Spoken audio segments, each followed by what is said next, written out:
Good morning बच्चों, कैसे हो आप सब। आशा करती हूँ कि आप सभी स्वस्थ होंगे। बच्चों, कल हमने राम वृक्ष बेनीपुरी द्वारा रचित हमारा जो पाठ है बाल गोविंद भक्त, उससे कुछ प्रश्न कर लिए थे। कल हमने इसके 7 प्रश्न किए थे। आज हम उससे आगे वाले जो हमारे प्रश्न है वो करेंगे। तो देखिए, जो 7 से आगे जो हमारा प्रश्न 8, वो देखिए कैसे है। धान की रोपाई के समय समूचे माहौल को भगत की सवर लहरियां किस तरह चित्रित कर देती थी। उस माहौल का शब्द चित्र प्रस्तुत कीजिए। यहाँ पे पूछना क्या चाहता है भाई लेखक, जो भगत की जो सवर लहरिया थी वो किस प्रकार जो पूरा का माहौल है उसको चित्रित कर देती थी, आनंदित कर देती थी, संगीतमय कर देती थी। कैसे कर देती थी? जो धान का रोपाई का जो समय होता है भाई वो आषाढ़ का महीने में होता है। तो आषाढ़ की फुहार पड़ते ही जो सारा गांव क्या है, सारा गांव खेतों में दिखाई देने लगता। वह मौसम में जो धान की रोपाई का होता है, कहीं तो खेतों में हल चल रहे होते थे, कहीं धान के पौधों की रोपाई हो रही होती। उसमें जो घर की औरतें अपने आदमियों के लिए खेतों में खाना लेकर जाती थी और खेतों की जो मंडेर होती हैं उसके ऊपर बैठ जाती थी। वहीं पास में क्या है, बच्चे खेलते रहते थे।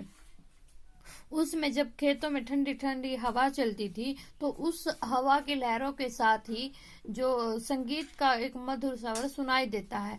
और ये जो मधुर स्वर है वो बाल गोविंद भगत जी का संगीत का ही स्वर है। वो भी इसमें धान की रोपाई कर रहे होते और पूरा जो उनका शरीर है जो कीचड़ होता है उससे या मिट्टी होती है उससे लथपथ हुआ होता और वो उसके साथ ही संगीत का स्वर करते थे। उनका जो स्वर है वो ऐसे चलता था जैसे उनकी उंगलियां धान के पौधों को एक एक करके पंक्तिबद्ध कर रही हो और उनके जो कंठ से स्वर आ रहा हो उसी के आधार पर ऊपर नीचे हो रहा हो। उनके जो संगीत का स्वर, इस स्वर से पूरा जो वातावरण है संगीत में हो जाता था। उनका जो स्वर सुनकर सभी के कानों में जब उनका स्वर पड़ता सभी के, तो सभी लोग क्या आनंदित हो उठते थे। इस प्रकार वहाँ का पूरा जो माहौल है वो चमत्कृत हो उठता था। ठीक है भाई, आगे देखिए। पाठ के आधार पर बताए कि बाल गोविंद भगत की कबीर पर श्रद्धा किन किन रूपों में प्रकट हुई। यहाँ पे हमें उनकी श्रद्धा बता रही किस प्रकार प्रकट हुई है। भगत की कबीर पर क्या अगाध श्रद्धा के कई कारण रहे होंगे। जैसे भगत समाज में प्रचलित रूढ़िवादी जो सामाजिक मान्यता को नहीं मानते थे, वे कबीर को साहब कहते थे। वो उनके जो नियम है उनको दृढ़ता से पालन करते थे। उनके खेत में जो पैदावार होती थी वो कबीर जी के मठ पर पहुंचाते थे और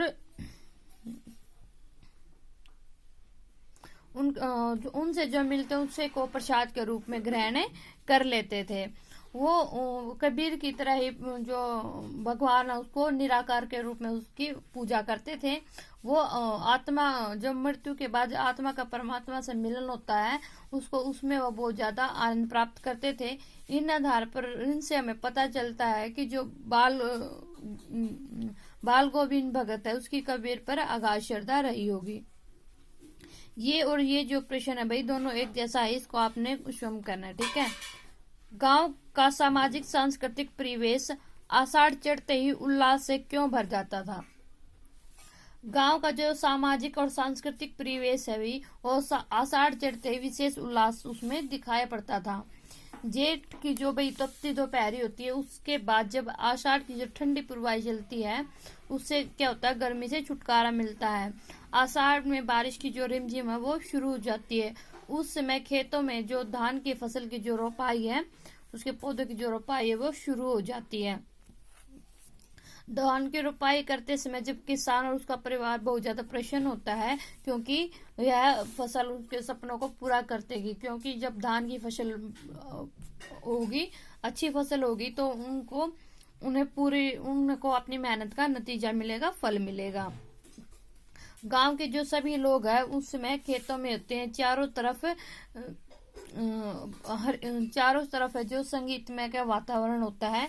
जो बच्चे वहां खेतों में खेल रहे होते हैं उसके साथ ही वहां पर क्या है, बाल गोविंद भगत जी का जो संगीत स्वर है वो भी दर्शाई पड़ता है। यह सब जो दृश्य है वो मन में उल्लास बढ़ देता है और चारों ओर मेले जैसा वातावरण हो जाता है।